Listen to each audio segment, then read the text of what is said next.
Ok, on va essayer d'étudier ensemble sur le sujet de Sfirat Omer. Voilà, la Sfirat Omer, elle est particulière parce que c'est peut-être la seule mitzvah où on est souffert de cette manière-là. C'est-à-dire on compte la Sphira, c'est-à-dire on compte les jours, et ça c'est particulier. Ce qu'il y a de particulier également, c'est la notion du Homer de par lui-même. Le Homer, c'est une mesure d'orge que l'on portait au Beth Amikdash pendant toute cette période, tous ces jours qui nous séparent de Pessah jusqu'à arriver à Shavuot. Ok. Ce que les sages nous précisent, c'est que finalement, l'orge, a priori, ce n'est pas un korban que l'on a l'habitude de porter au Beth Amikdash. Korban, c'est le terme de Kirouv, se rapprocher de Dieu.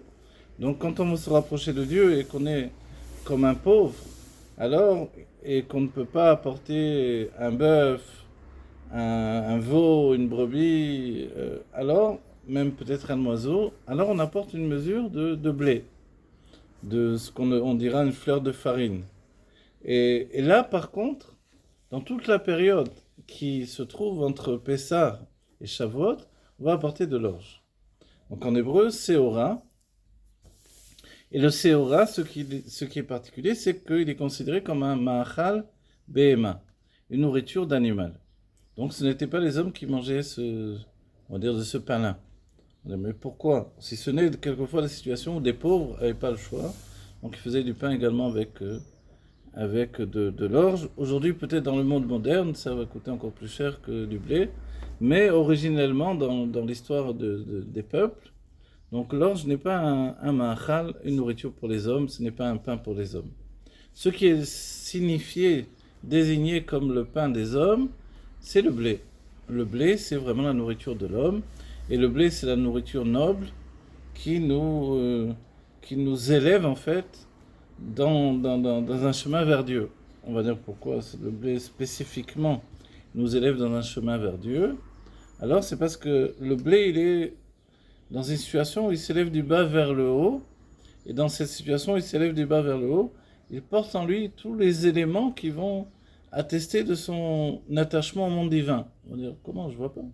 C'est là où, quand on étudie la source même de la manière de faire du pain, on découvre qu'il y a 10 péoulotes, 10 actions qui vont entraîner la fabrication du pain depuis la gerbe de blé jusqu'à la finalité du pain. On va dire, mais pourquoi 10? Pourquoi 10? On peut poser la question, pourquoi 10 sphérotes également? Les 10 sphérotes, c'est par rapport au monde divin où il y a un sujet de shlemut, de perfection. Et cette perfection, on la retrouve dans la fabrication du pain également. Ok. Quand on revient en arrière, on se dit, mais là, on parle de finalement des Shavuot. Et ces Shavuot, ces semaines-là, qui nous amènent à ce qui s'appelle les semailles finalement. On voit que nos fêtes sont également liées à l'agriculture, c'est-à-dire au moment de l'année où on va passer d'une récolte à une autre récolte. Et finalement, on se rend compte que la période du blé, c'est vraiment la période de la chaleur, la période où le soleil est à son zénith, comme on dit. C'est-à-dire où finalement, en contrepartie, allégoriquement, le divin brille de toute sa splendeur. Donc le dévoilement de Elokut, de divin, de l'unité de Dieu dans le monde est plus appuyé dans les jours de l'été. On ressent plus le bonheur de vivre Dieu sur cette terre des hommes que, on dit dans la Torah, la terre de Tevel, que quand on se retrouve au moment de l'hiver où les journées sont courtes et où la nuit prend le dessus. Donc dès que la journée prend le dessus, on se ressent proche de Dieu. Et la période qui est vraiment intermédiaire et qui représente en elle-même une performance de plénitude, on va dire, dans la nature, c'est le printemps, évidemment. Mais le printemps, on oublie assez souvent que ce n'est que le début, le commencement. On va dire, on l'oublie assez souvent quand on est, par exemple, dans un pays comme la terre d'Israël. Alors là, on n'a pas une grande désignation des périodes hiver, printemps et ensuite seulement l'été. Ici, on a l'impression que quand on est en Eretz Israël, que l'été prend le dessus immédiatement sur les périodes de l'année. Et c'est comme ça que c'est écrit dans notre Sidour finalement. Dans notre Sidour, dans l'orchestration des brachot et des tfilotes, on voit qu'il n'y a pas écrit le printemps, il n'y a pas écrit l'automne. Il y a l'hiver et il y a l'été. Donc finalement, le printemps n'est qu'un prélude à l'été. Si ce n'est que le printemps, lui, il garde encore un petit peu de la fraîcheur de l'hiver en lui. Et cette fraîcheur, il la met au profit, il la met à profit pour donner une éclosion de la nature de manière plus voluptueuse. Ensuite viendra l'été, et avec son soleil puissant, alors le soleil de l'été, lui, il va faire mûrir les blés. Et c'est là où on arrive dans la période de Shavuot. Voilà. Shavuot qui veut dire donc les semaines. Mais quand on remonte en arrière, on se retrouve dans la situation où on se dit, mais qu'est-ce qu'on fait dans cette période-là entre deux états? On va dire que assez souvent dans la Torah, quand il y a deux périodes, ne serait-ce que la période de la journée et la période du soir, c'est une période dans le vécu de l'âme, dans la sensation de l'âme, ce qui se signifie comme l'espace-temps. On explique que la période qui se trouve entre la journée et la nuit, c'est une période indéfinie. C'est comme le coin qui se trouve dans un mur, c'est comme ça que c'était expliqué dans la Chassidut, le Paritur va l'expliquer de cette manière-là, où il nous dit que le coin n'existe pas en réalité. Le coin, ce n'est que la rencontre entre le mur du côté droit et le mur du côté gauche. Si j'enlève un mur, le coin disparaît. Pourtant, je n'ai pas touché le coin en lui-même. Donc le coin n'a pas d'existence. De la même manière, ces périodes qui sont intermédiaires n'ont pas vraiment d'existence elles-mêmes. C'est pour ça que la Torah va statuer deux grandes notions, l'été et l'hiver. Donc on a dans notre Sidour l'été et l'hiver par rapport au fait de demander la chute des pluies ou alors la rosée elle-même. Et la rosée, on a l'impression qu'elle monte presque du sol, parce qu'elle s'installe tellement du sol qu'on a l'impression qu'elle vient du bas vers le haut. Mais en réalité, c'est justement peut-être le contraire. Parce que la pluie doit bénéficier de notre prière, donc elle est relayée au travail qui vient d'en bas. Et la rosée, elle est totalement quelque chose qui vient d'en haut et qui ne prend pas finalement la mesure de notre travail personnel. C'est comme de dire, de toutes les manières, il y aura la rosée du matin. Et cette rosée du matin, elle porte une fraîcheur particulière, mais quand va venir le soleil, il va faire que la rosée va s'évaporer, et puis toute la nature va être dorée au soleil. D'être dorée au soleil, c'est ce qui fait que la nature va arriver à une sécheresse, et à ce moment de sécheresse, alors, elle va s'identifier à un état intermédiaire entre la vie et la mort. On peut se demander, on peut dire, c'est curieux parce que des deux extrémités, s'il y a trop de froid, alors le monde va vers la mort, le gel, la neige, la glace. S'il y a trop de chaud, le monde va vers la mort également. Donc on pourrait statuer que, donc, pourquoi ne pas rester éternellement dans la situation intermédiaire la plus bénéfique pour l'homme, le printemps? Et c'est là où, en fait, en demandant la Géoula, nous demandons à Dieu, s'il te plaît, fais que nous restions dans le printemps. Mais dans les termes de la Torah, ça voudrait dire de rester dans la situation de Pessah. Et on peut dire, mais pourquoi on voudrait rester dans la situation de Pessah? C'est-à-dire qu'au moment de Pessah, Dieu nous a propulsés dans un niveau qui dépasse tous nos moyens de perception. Parce que le juif était enfermé dans les Noun, Char et Touma, les 50 portes de l'impureté. On va dire non, c'était 49 et non pas 50. On peut dire, mais on voit que quand on compte la Sfirat HaOmer, on va compter 49 ou alors on va compter 50. On a l'impression qu'on compte uniquement 49. Mais comment ça se fait qu'on arrive à Malchut de Malchut dans ce cas-là? Puisqu'on est compté que on a vraiment fait le décompte de toutes les Sfirotes. Alors où se trouve la 50e? Et là on comprend que la 50e Sphira, elle n'est pas en bas, mais elle se trouve en haut, et c'est la Bina. Et là on revient au décompte de par lui-même. Le décompte, c'est de rentrer dans les sentiments. Nous rentrons dans les sentiments, la structure des sentiments, qui est appelée le jeune homme dans la Kabbalah. Alors c'est Zeir Anpin, la petite structure, la petite mesure, les midot. Le terme midot, il veut dire les mesures finalement.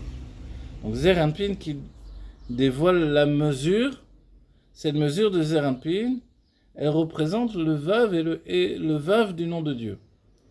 la dernière sphira, qui va être l'attestation de tout ce qui a été fait pendant la sphira Omer, c'est la Malchut. Elle est le « et » du nom de Dieu. Voilà. Ici, on voit, comme tu as dit tout à l'heure, le tableau de concordance, c'est-à-dire qu'on passe d'un système à un autre système pour vraiment analyser le sujet. Okay. Donc on a la Malchut qui vient terminer l'édifice, qui nous entraîne vers la Géoula de Shavuot. Et là, on peut se dire, mais pourquoi on dit Géoula de Shavuot? Parce que si ce n'était pas une Géoula, Shavuot également, on n'aurait pas quitté Pessah pour arriver à Shavuot. Et si Pessah s'appelle Atchalta de Géoula, le début de la Géoula d'un certain point de vue, alors c'est que Shavuot, c'est une finalité dans la Géoula. Si bien que quand on a reçu la Torah, on était arrivé à un stade où on était vraiment revenu au niveau d'Adam Arishon avant la faute. Donc on était devenu immortel, on avait un lien direct avec Dieu, et plus de maladie, plus de mort évidemment, mais il n'y avait plus toute cette rencontre avec la matière qui nous tire vers le bas. En d'autres termes, selon les expressions du Tanya, nous n'avions plus en nous d'âme animale. On va dire, stop, si on n'a pas d'âme animale, comment on fonctionne avec notre corps? C'est là où le Rabbi nous précise, Zamamar de l'Akbarmé, il nous dit, en réalité, à ce moment-là, quand on n'a plus d'âme animale, nous avons ce qui s'appelle une nefesh. Alors en hébreu, âme animale, c'est nefesh abahamit.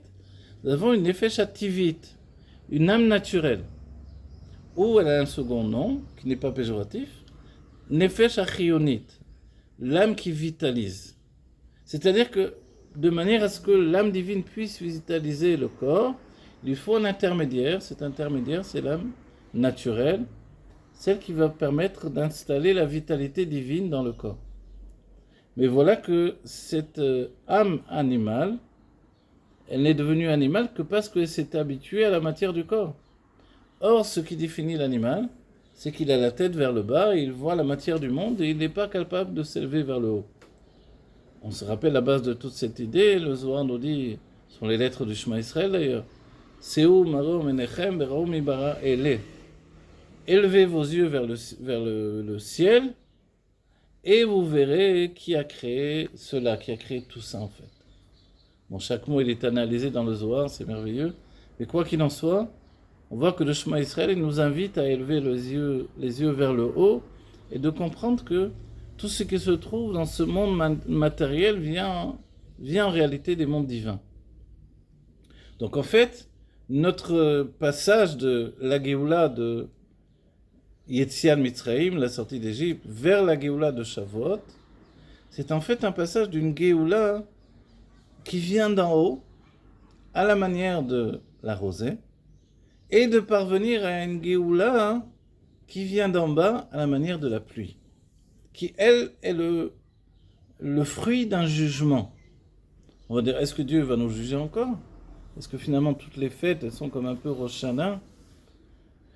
Puisqu'on a étudié le fait que même Rosh Chodesh Nissan, il y a déjà une notion de Rosh Hashanah, la tête de l'année, est-ce qu'à nouveau on est jugé, etc. Alors il est dit, oui, l'homme est jugé de toutes les manières tous les jours. Mais ici, ce n'est pas l'idée d'être jugé. Alors on va dire, alors c'est quoi? C'est en fait de faire un travail atzmaï, un travail personnel, et s'il y a un jugement, c'est un jugement personnel. Pourquoi il doit y avoir un jugement personnel? Pour aller vers la meilleure figure de nous-mêmes, pour aller vers l'acceptation de ce qu'il y a de plus élevé en nous, pour travailler chaque jour de ces jours de séparation, qui sont des jours de distinction en fait, pour parvenir à effacer le réchimo, la trace de Chet HaEgel, la faute du Vaudor. Et là, à nouveau, on s'arrête, on dit, mais qu'est-ce que c'était la faute du Vaudor? La faute du Vaudor, c'est le retour à l'âme animale, après avoir accédé à l'âme spirituelle, l'âme divine. Et comme on a dit comment le corps était vivifié par l'âme naturelle. C'est ce que dit le Rabbi dans la Géoula, dans Imot HaMashiach, les premiers jours de Imot HaMashiach, dans l'aspect dévoilé de Imot HaMashiach, des jours du Mashiach, parce que nous sommes déjà dans les jours du Mashiach, mais il y aura un aspect beaucoup plus engagé. Il y aura déjà le Beth Amikdash, les grands tzadikim auront fait Triat HaMetim, mais peut-être qu'il y aura même Triat HaMetim pour tout le peuple juif immédiatement. Dans ce moment-là, Évidemment, après Triat Hametim, c'est une autre situation. Mais dès qu'il y a la Géoula, on passe à un état de tzaddik. Et cet état de tzaddik, c'est la délivrance en fait. Qu'est-ce que la délivrance d'un homme? C'est de sortir de l'enfermement de ses sentiments. Ce sont les sentiments qui nous tirent vers le bas, qui entraînent que nous soyons terrorisés, que nous soyons malmenés par l'exil, que nous soyons tirés vers le bas, que nous soyons enfermés au-dedans de nous. Au bout du compte, que tout ce qu'il y a de meilleur en nous ne s'exprime pas. C'est à cause des sentiments. Et oui, mais c'est bien Dieu qui a fait les sentiments, puisque lui-même a donné naissance aux sentiments dans les mondes divins. Et là, on s'arrête un instant, on dit comment il y a eu la naissance des sentiments. On explique qu'au commencement, en réalité, il y avait cette notion du nom Yudke uniquement, le Yud et le E du nom de Dieu. Ce qui correspond à Chorma et Bina uniquement. Et pour donner naissance au Vav et au E du nom de Dieu, les deux dernières lettres, alors il y a eu ce qui s'appelle un Kippoul. Il y a eu comme un repliement sur soi-même. Et ce repliement, il est le fait de se connecter avec sa propre enfance. C'est la représentation du Korban Pessar.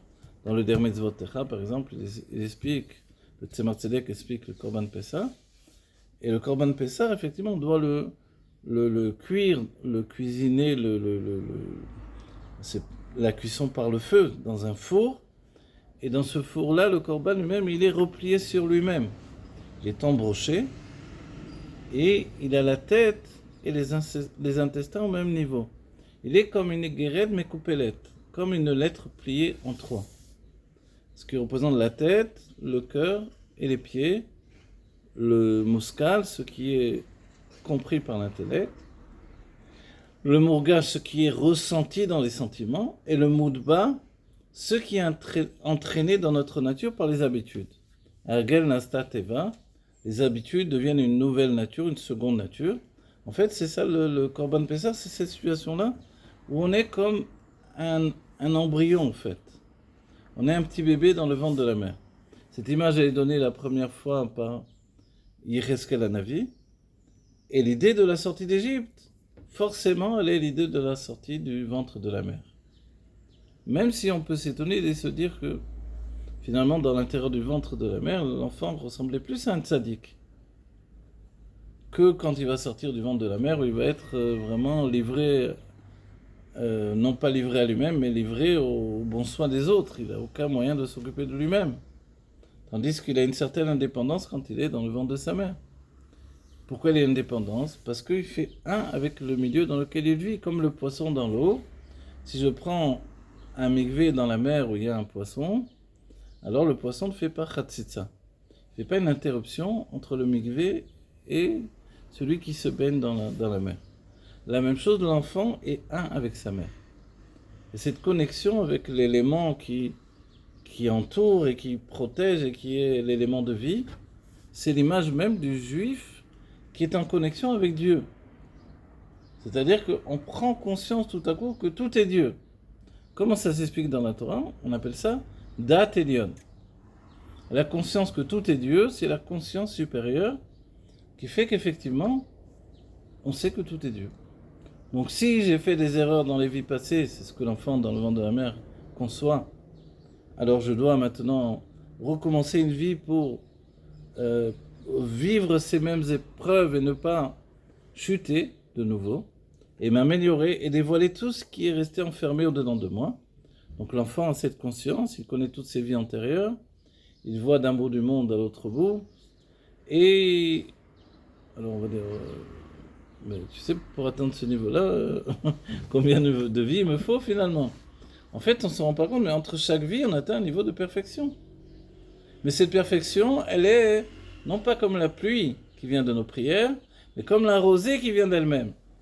Ce que l'on a étudié dans le Mamar du Rabbi, Benissan Nigalou, Avotenu, Benissan Atidim Leigael. En Nissan, on a été délivré, en Nissan, on va être délivré de nouveau. Et on voit que pour aller vers la perfection de Shavuot, du don de la Torah, on quitte le mois de Nissan. Alors on quitte les Nissénissim. les merveilles des merveilles, les miracles de Dieu finalement. C'est vrai. Parce que ça doit venir finalement comme l'attestation d'un travail personnel. Et le Rabbi nous dit que chaque année, on a un niveau que l'on atteint à Shavuot qui est supérieur au niveau qui ont précédé. Malgré qu'on se dit, le premier Shavuot quand même, le premier don de la Torah, on était devenus immortels, on était devenus comme des anges de Dieu, plus que les anges évidemment. Et là, on est toujours les mêmes bonhommes, quoi. Qu'est-ce qui se passe? En fait, le Rabbi nous dit, c'est ce que l'on voit. Mais en réalité, le niveau d'élévation obtenu par les mitzvot d'une année entière à chaque fois, c'est un niveau extrêmement élevé. C'est bien que dans le Mahamar Matzazo, le Rabbi nous dit que ce que l'on atteint comme niveau d'élévation, chaque Pessah par rapport à l'année qui a précédé de travail, c'est un niveau supérieur au moment où Dieu s'est dévoilé au peuple juif et les a sortis d'Égypte. À chaque Pessah.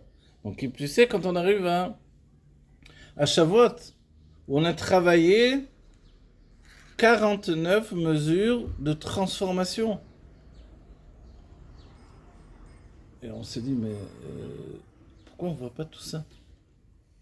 Alors c'est vrai que Rabbi Yitzhak de Berditchev avait dit, mais si Dieu avait mis le Guéhinom dans ce monde, l'enfer dans ce monde visible de nos yeux, les gens n'auraient pas couru après l'enfer. Et il aurait mis finalement, il aurait mis dans la Torah quelque chose qui est le contraire de ce que l'on désire, etc. En fait, sa parole à lui, elle soulignait que si on voyait les choses clairement, on ne serait pas en train de courir derrière ces choses-là. Mais quand on regarde le monde, il y a des attraits qui nous font croire que c'est ça le Gan Eden. Mais le Gan Eden, non, le jardin d'Éden, le jardin des âmes, si on y a accès, c'est seulement dans la Torah. Mais la Torah, il faut ouvrir les livres, il faut s'asseoir, il faut étudier. Et pour véritablement sentir l'odeur du Gan Eden, il faut s'investir de tout son être. Et ça demande un travail personnel et un travail intellectuel également. Et souvent, les derniers temps, j'ai eu cette conscience de transmettre, en tout cas, l'idée que l'on ait pris un peuple de maçons, qu'on en ait fait des intellectuels. C'est pas évident. Quand au quotidien on rencontre des maçons, ils ne sont pas forcément intellectuels. Parce que c'est des gens qui sont occupés à un travail pénible dans la matière. Et tout à coup, devenir des intellectuels, ça paraît peu probable pour ces gens-là. Alors un petit peu d'entre eux peut-être avaient des facultés, mais tous. Et c'est là où il y a le miracle de Pessah. Pessah qui veut dire le bon, le fait du dilouk. Dieu a fait sauter les âmes depuis le niveau de l'enfance, la petitesse, comme le bébé recroquevillé dans le ventre de la mère. Il lui a donné de devenir immédiatement l'état de sagesse. Ça s'appelle Gadlut Amochin, la grandeur, la largeur de l'intellect même. Et ce niveau-là, qu'on ne peut pas atteindre a priori, il a été donné comme la rosée qui tombe d'elle-même. Et voilà que Dieu nous l'enlève immédiatement. Dès le premier soir de Pessah, Dieu nous l'enlève, enfin dès le premier jour de Pessah, dès qu'on commence Sfirat HaOmer, la raison même du début de Sfirat HaOmer, c'est comme un décret qui nous avertit que maintenant vous avez fait le Seder de Pessah. Mais ce Seder, il vient d'en haut. Le Seder, il veut dire l'ordre. Mais en fait, on se rend bien compte que l'ordre n'est pas un ordre établi. Ce que l'on a fait sur les matzot, sur le plateau du Seder, cette orchestration des Sfirot, Yemin, Smol, Vaemsa, à droite, à gauche et au milieu, par rapport aux Sfirot des mondes divins, maintenant on va le faire par la Sfirat HaOmer. Avant c'était facile de le faire, maintenant on met un coup de poulet ou un gigot d'agneau ou un œuf et du carpas, etc. Charoset, tout va bien. Voilà, j'ai fait 2 ségoles, je suis content. C'est accessible pour chacun d'entre nous. Certains ont conscience que c'est de la Kabbalah, c'est extrêmement profond, que finalement les 3 matzot, ça représente 3 niveaux par rapport aux 3 mondes également. Le monde de Asiya, le monde de Yetzira, le monde de Bria. Et dès qu'on fait le Seder au-dessus, on est dans le monde de Hatzilut forcément. Et le plateau en dessous, c'est la Malchut, les matzot représentent la Chochma, les 4 coupes de vin représentent la Bina avec les 4 paroles du Yetziat Mitzrayim, de sortie d'Égypte. On voit que c'est quelque chose d'immense en fait, mais qui est orchestré par le haut. Et nous, ce qu'on peut faire, c'est mettre des livres ou étudier pour essayer d'y comprendre quelque chose. Et tout ça, ça nous est donné dans un brouhaha de vie qui fait qu'on ne se rend même pas compte que l'on vient de recevoir des mochines de Gadlut, la largesse d'esprit, qui fait que peut-être on a beaucoup plus de patience que d'habitude. Mais dès qu'on rentre dans la Sfirat HaOmer, c'est-à-dire dès que l'on sort de la lumière du Pessah, du premier Pessah, on rentre dans notre âme animale. Et l'on rentre dans les sentiments. On peut s'étonner et dire, c'est très curieux parce qu'on commence par Chesed Sheba Chesed. La générosité de la générosité. Okay. D'abord, on ne parle pas de l'intellect. C'est là que je vous ai dit, mais l'intellect, on l'a trouvé auparavant. Cette notion de l'intellect, c'est justement les éléments du Seder, c'est les sentiments également. Mais les matzot et le vin, ça c'est l'intellect. Ok. Alors maintenant, si on a travaillé sur l'intellect, il se dévoile qu'en fait, les sentiments que nous avons mis en place étaient au niveau de l'intellect, ou un niveau de sentiment qui n'était pas en rapport avec notre personnalité. Et tout à coup, on va devoir travailler sur nous-mêmes. Transformer cette âme animale qui est dans un état de nous-mêmes, qui est un état de chute, qui est péjoratif. On ne devrait pas avoir âme et animal en même temps. Soit c'est âme qui veut dire du divin, soit c'est animal qui veut dire animal, la chute. Donc elle s'appelle une âme qui a chuté. Ça nous rappelle les anges qui ont chuté au début du monde. Qu'est-ce qui a fait chuter ces anges? C'est la beauté des femmes. L'attrait pour les femmes du monde. On se dit, c'est curieux parce qu'ils étaient dans la lumière divine. Quand on étudie le Tanya, on se rend compte que si on tient la lumière divine, si on a un plaisir du divin, on n'a pas un plaisir du monde matériel. C'est soit le monde matériel, soit les mondes divins. Et c'est là où l'Admor HaZaken nous entraîne dans un travail de Hitkafia. On va travailler sur nous-mêmes pour se séparer de la matière du monde, s'obliger à ne se servir de la matière que pour subsister dans le service de Dieu. Et la Hitkafia, c'est un grand travail qui a duré plusieurs siècles. Et ce travail-là, c'est se priver de tout ce qui nous fait plaisir finalement, pour ne prendre de la matière du monde que ce qui nous donne de rester vivants dans le service de Dieu. Et tout à coup, on arrive à une génération où on ne travaille plus là-dessus, on ne travaille plus sur la nourriture. Peut-être parce que la nourriture a perdu depuis longtemps le goût originel, mais parce que finalement, nous ne sommes peut-être pas nous-mêmes assez spirituels pour nous séparer de la nourriture. Mais une autre raison peut-être plus profonde, c'est parce que le Rabbi nous a dit Nigmar avodat habirurim. On a travaillé pendant des siècles les birurim de la matière. On a élevé, on a séparé les étincelles de sainteté pour les élever à leur source, réparer le monde de Tov, au sein même du monde de Hatzilut en réalité. Et maintenant, donc on a terminé. Donc il n'y a plus besoin de se priver de quoi que ce soit. Qui plus c'est plus là-dessus que l'on doit faire Hitkafia, se priver, se soumettre à la part animale de l'âme. D'ailleurs, c'est sur quoi? C'est sur des choses beaucoup plus raffinées. Et si on désigne notre âme, aujourd'hui, le Rabbi l'a dit, on n'est plus à l'image du bœuf, qui est un animal grossier. Nous sommes à l'image d'une brebis. Et la brebis, qu'est-ce qu'elle a comme signification? C'est qu'elle est tout le temps en train de se perdre. Elle se perd. C'est Pézoré Israël, on se perd. Il faut un berger constamment qui nous ramène vers le troupeau, qui nous ramène vers le pâturage, parce que la brebis, elle se perd. C'est ça exactement. Comme à l'époque du Guide des Égarés, écrit par le Rambam, les Juifs se perdaient dans la philosophie. Aujourd'hui, on se perd dans l'information, on se perd sur Internet, on se perd dans les téléphones, on se perd dans les habillements, les habits, les chaussures, les ci, les là. Le monde moderne, qui est fait de tellement d'attraits, qui fait qu'on peut se perdre tout le temps sans s'en apercevoir. Dans les téléphones, les WhatsApp, les Facebook, et les Instagram, etc., etc.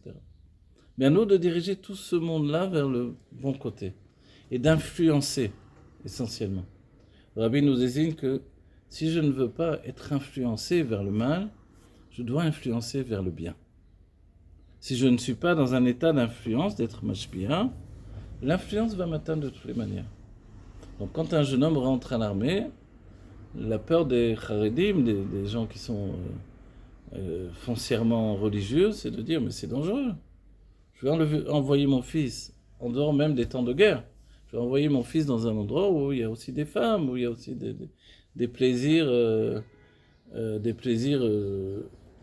du monde animal, des plaisirs de la jeunesse goy du monde entier qui touchent également les juifs. Donc il va se mettre en danger. C'est là où le rabbi nous dit, si tu veux pas être influencé par le mal, influence dans le bien. Prends avec toi un tanya, prends avec toi des tefilines, et vas-y, mets les tefilines aux autres, et veille à la cacheroute, et veille à toutes les mitzvot que tu... Jusqu'à arriver aujourd'hui où l'armée, ce sont des tzadikim, on n'a presque plus rien à dire. Ce sont des tzadikim qui font au-delà de tout ce qui est permis par la Torah, ce sont des tzadikim qui font tous les merdrin, mina merdrin, c'est merveilleux grâce à Dieu.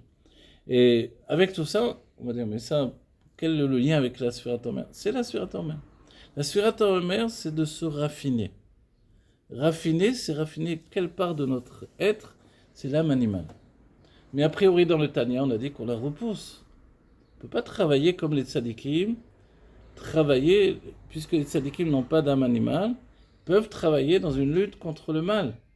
Et le Tanya nous donne un axiome qui est extrêmement important. Il nous dit, pourquoi les tzadikim, oui, peuvent se confronter au mal?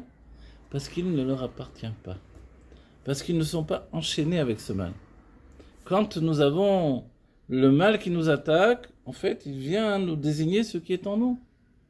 Dès que je chute, ce n'est pas le dévoilement d'une nouvelle chute, c'est l'attestation d'une chute qui est le niveau où je me trouve. C'est comme de dire, une image que j'ai donnée quelquefois, quelqu'un est tombé dans un précipice. Et on peut poser la question, mais qui se faisait au bord du précipice? Et voilà, c'est notre situation, c'est la manière de voir du Zohar et de la Chassidut. De nous dire, en fait, on ne tombe dans la faute que parce qu'on était attiré par la faute. Si je n'étais pas attiré par la faute, je ne serais jamais tombé. On a dit, mais oui, mais on a dit que le monde religieux ne veut pas envoyer des jeunes vers l'armée, par exemple, etc. De peur qu'ils tombent, alors. Donc ils ont raison. Dans la base, ils ont raison. Mais en réalité, si on influence pour le bien, on peut non seulement ne pas tomber, mais empêcher les autres de tomber.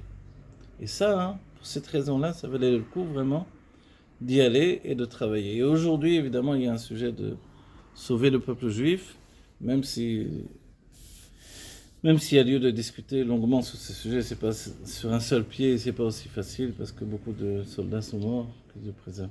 Alors on va dire, ok, le raffinement que je dois faire sur ma personne par rapport à la Sfirat Omer, c'est-à-dire par rapport à l'âme animale, elle est conjuguée avec le raffinement des sentiments qui viennent également de l'âme divine, puisqu'on commence par Chesed, Sheba Chesed, Chesed, etc.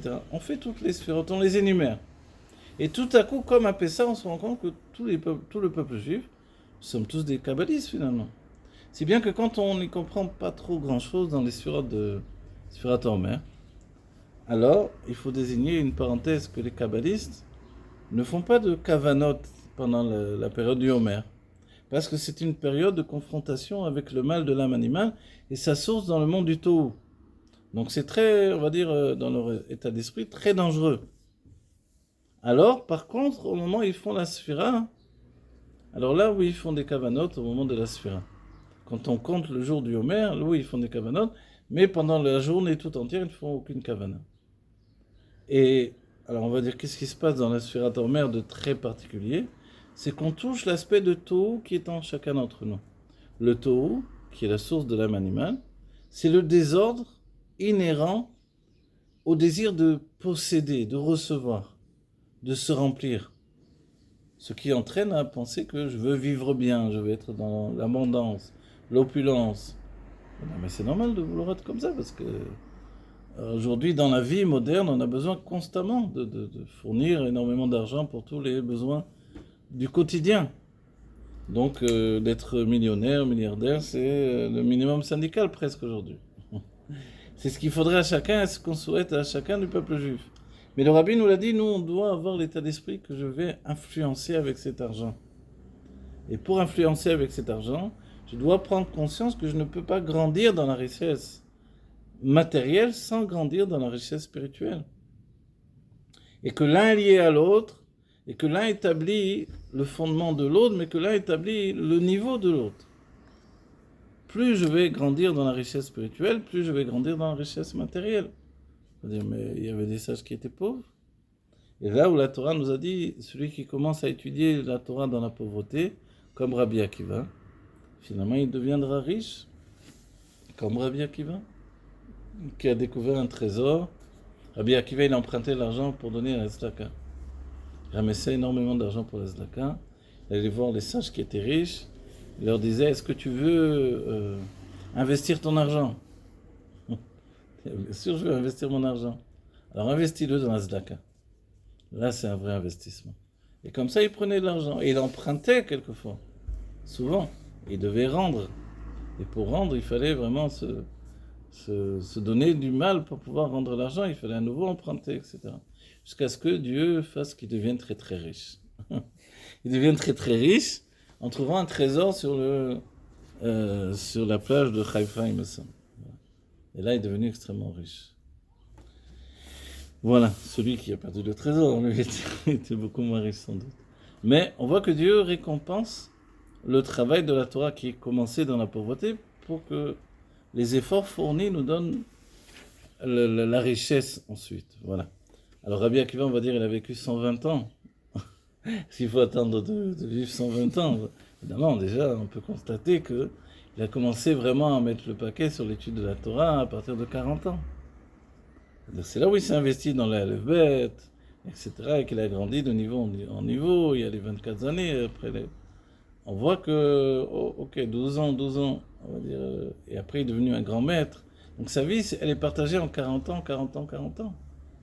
Donc finalement, on voit que on n'a pas à attendre autant de temps que lui, parce que lui, il a commencé très tard à se mettre dans la Torah. Donc si nous, on a commencé un peu plus tôt, on a déjà de l'avance sur ce système-là. Et on comprend bien que Dieu veut nous donner les bienfaits. C'est ce que le Rabbi nous dit. Dieu veut nous donner tout. Mais il demande que nous fassions un réceptacle pour ça. Et ce réceptacle, c'est un réceptacle qui est basé sur le bitachon, la confiance en Dieu, et la émouna, et la foi. On a dit la foi, on s'en est occupé à Pessah. On a même mangé de la foi avec la matzah.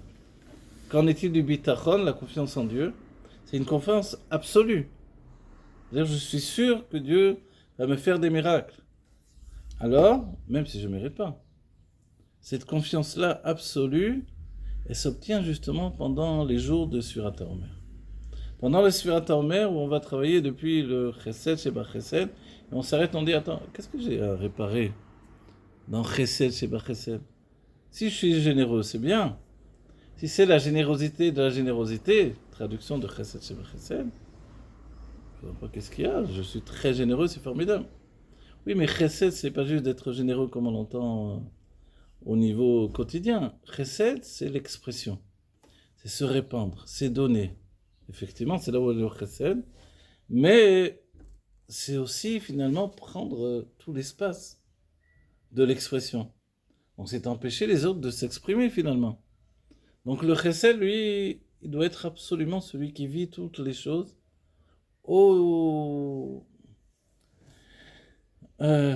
c'est-à-dire, comment dire, au déprimant, oui, au déprimant de la vie des autres quelquefois. C'est là où on se rend compte qu'il faut être également Gvura.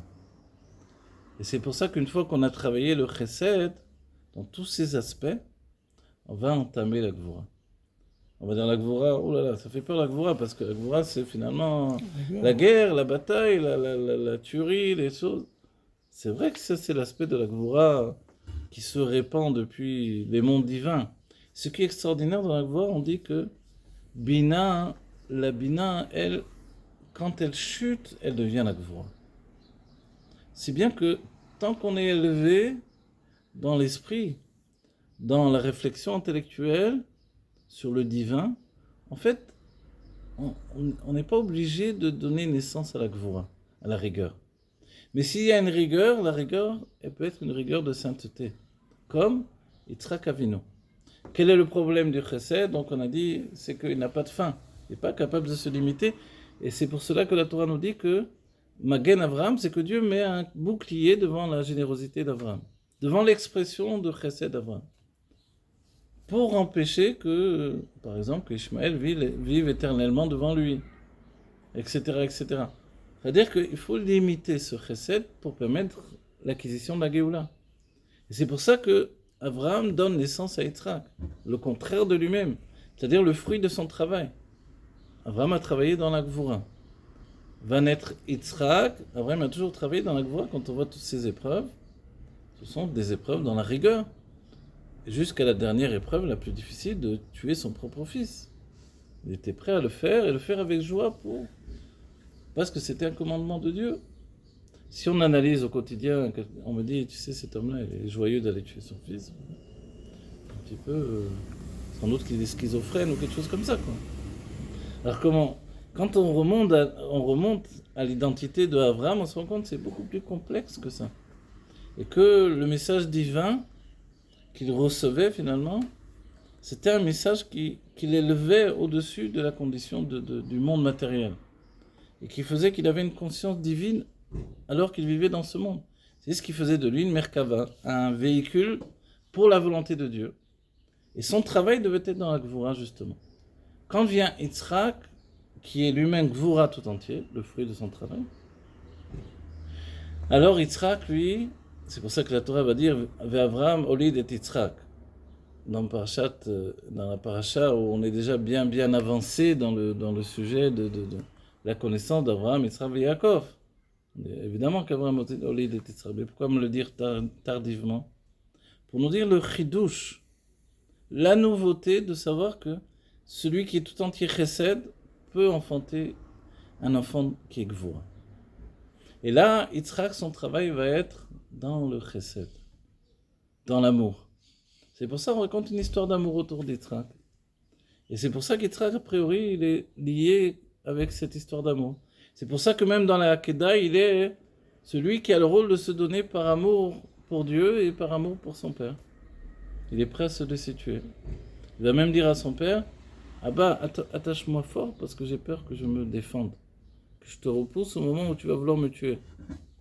On va dire, il est encore plus fou que son père, celui-là. Ça, c'est... En fait, non, dès qu'on remet le niveau de l'élévation de ces âmes-là qui vivaient dans ce monde matériel comme on vit dans les mondes divins, évidemment, c'était une autre condition. Et c'est pour ça qu'ils sont le fondement de ce que nous sommes, mais on ne nous demande pas non plus d'être à la ressemblance de leurs actions.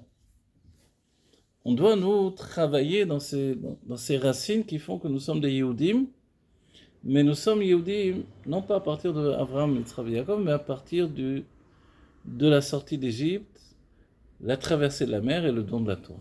C'est ce qui nous fait des Yehudim. Des Juifs qui témoignent. Le Yehudi, c'est celui qui témoigne. Nous témoignons du choix de Dieu qui nous a choisis d'entre tous les peuples pour nous transmettre sa Torah. Pour nous transmettre la responsabilité de la Torah et le travail de s'élever vers les mondes divins à partir de l'enfermement de la matière. C'est pour ça qu'il nous annonce, je vous ai délivré de l'Égypte en fait. Anochi Havaye Elokecha, je suis l'Éternel ton Dieu qui t'est délivré de l'enfermement de l'Égypte. Donc c'est ça le message et c'est ça la finalité. C'est le commencement et c'est la fin. On va dire que ça soit le commencement, on a bien compris, mais pourquoi finalement c'est également l'aboutissement à Shavuot? Si on a dit que Shavuot c'est l'aboutissement, on a travaillé sur nos sentiments, on a travaillé sur chaque mesure de sentiment, jusqu'à arriver à la Malchut de Malchut. Alors on va dire, pourquoi Dieu se présente à nouveau comme celui qui nous a sortis d'Égypte? Je croyais qu'on avait travaillé de nous-mêmes, pas que Dieu nous vienne nous dire, c'est moi qui vous ai sortis d'Égypte. Le fait qu'il nous ait sortis d'Égypte la première fois, on était au courant, on a vu Dieu qui marchait devant nous, comme une colonne de nuée la journée, comme une colonne de feu la nuit. Alors pourquoi il se présente à nouveau? C'est parce qu'en réalité, il vient nous dire que, avec tout le travail que vous avez fait sur vous-même, sachez que c'est moi qui vous a permis d'atteindre le bout du tunnel. C'est moi qui vous ai permis de sortir des Nun Sharet Touma.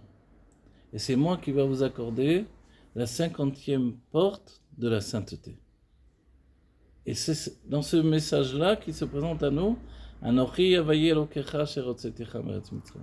Pas simplement qui t'est sorti à ce moment-là de la sortie d'Égypte, parce qu'a priori tu le savais déjà, mais qui vient t'annoncer que au moment du don de la Torah, c'est maintenant que je te sors de la sortie d'Égypte. C'est-à-dire que tous les jours de perfectionnement que tu as pris sur toi, ce sont des jours où je t'ai permis de sortir de l'enfermement d'Égypte. Donc pour nous, comme on dit en hébreu, Nafal Simon, on comprend tout à coup